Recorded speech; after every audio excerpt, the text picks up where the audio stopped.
Le testament d'un poète. Tout ici-bas est éphémère, tout fuit qu'on croit le mieux tenir.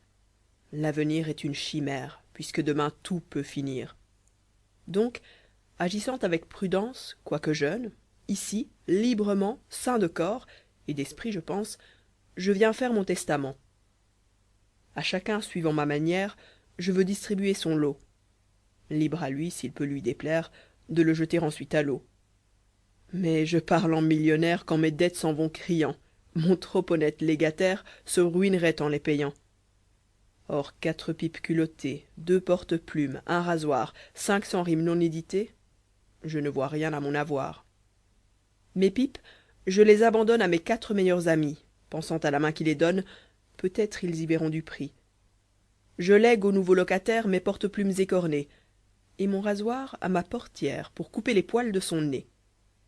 Mes vers, à mes amis encore, presque tous ils sont faits pour eux. Ils les diront devant l'amphore à la fin d'un souper joyeux. Pas un recoin que je ne sonde, et je ne vois rien au-delà. La plus belle fille du monde ne peut donner que ce qu'elle a. Pourtant, à celle que j'adore, je puis le jour de mon trépas léguer quelque autre chose encore, mon cœur, qui ne m'appartient pas. Je veux qu'elle l'ouvre rêveuse pour voir ce qu'il contient d'amour, pour voir la douleur qui le creuse depuis si longtemps nuit et jour. Je veux, témoin de mes alarmes, qu'elle y trouve gravé son nom, et dise en versant quelques larmes, il m'aimait bien, pauvre garçon. Temps passé. Quand tu me demandais, sage et d'autant plus belle, si je t'aimais vraiment, je te trouvais cruel d'oser ainsi douter de mon fervent amour. Quand tu me demandais si cet amour fidèle saurait alimenter une flamme éternelle, je répondais toujours, toujours et sans retour.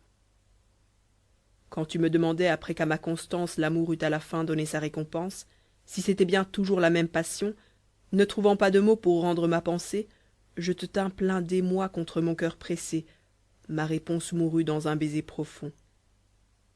Quand tu me demandais après toute une année si, grâce au temps, la plante était enracinée, je te répondis oui, croyant te dire vrai, car je t'aimais encore plus qu'aucune autre femme, et j'éprouvais encore dans le fond de mon âme, en te voyant le soir, quelque trouble secret. Mais quand après 2 ans, belle dans ta faiblesse, pleurant pour m'attendrir, ô ma pauvre maîtresse, pour la dernière fois tu me dis « M'aimes-tu » je te répondis « Oui ». C'était par habitude, peut-être par pitié, mais non pas par étude, car ton regret survit dans mon cœur abattu. AX. Ainsi donc c'en est fait, il faut que je t'oublie. En vain je supplierais, je pleurerais en vain. Tu vas le prononcer, le serment qui te lie, dire le oui fatal en engageant ta main. Ce soir, laissant le bal et sa gaieté bruyante, vous fuirez tous les deux vers le lit conjugal. Ces baisers te diront sa joie impatiente, et vous oublierez tout, et le monde, et le bal. Les conviés aussi vous oublieront sans doute au milieu des plaisirs d'un quadrille joyeux. L'orchestre ne veut pas que l'on s'arrête en route pour penser aux absents. Le temps est précieux. Mais moi, qui m'isolanté du bal et du monde, ne me sentirai point le cœur à la gaieté, moi qui me renfermant dans ma douleur profonde épierai ton bonheur d'un regard irrité, je ne t'oublierai point, et dans l'alcôve même et jusqu'en vos baisers je vous suivrai tous deux, et quand tu répondras à je t'aime, je penserai venger. Tu me le disais mieux. Conseil. La vie est courte, ma chère.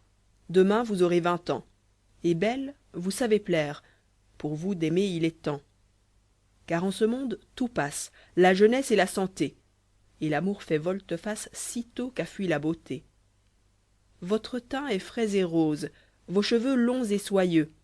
Sur votre lèvre se pose plus d'un désir amoureux. Mais quelque vilaine fièvre peut survenir un matin, et vous verriez votre lèvre blême ainsi que votre teint.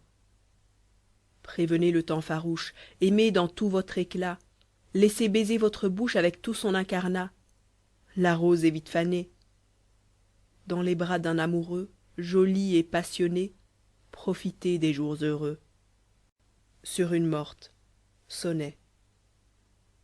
Grands yeux bleus, peau de satin, bouche aux souris toujours prête, Elle chantait ce matin vive comme une fauvette. Sans penser à son destin, elle chantait, la pauvrette, un air gentil et mutin de la dernière opérette. Ce soir ses yeux sont fermés, les refrains accoutumés ont fait place à la prière. Elle ne chantera plus, et nos discours superflus se heurtent contre la bière. Le vieux bohème. J'en conviens avec vous, c'est beau la tempérance. Mais je suis un ivrogne, hélas, incorrigé. J'ai pourtant quelque droit à votre complaisance, car, je puis l'affirmer, jamais je n'ai changé. Quand tant de parvenus reniaient leurs principes et pour mieux réussir marmottaient des ave, moi, je buvais des bogues en culottant des pipes. Plaignez un malheureux tout à fait décavé.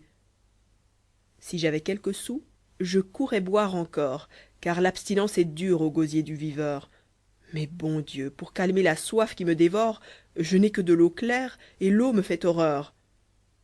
Vous qui vous réveillez parfois la gorge sèche, ami, que votre cœur ne soit pas inhumain, ayez pitié de moi dans mon affreuse dèche, et semez quelques bocs le long de mon chemin.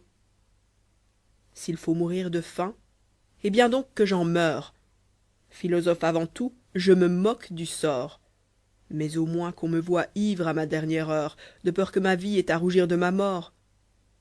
Et sur mes vieux débris, sans porter de couronne, vous qui m'assisterez... Nous espérons que vous avez apprécié cet aperçu. Pour continuer à écouter ce livre audio sur Google Play Livres, utilisez le lien dans la description de la vidéo.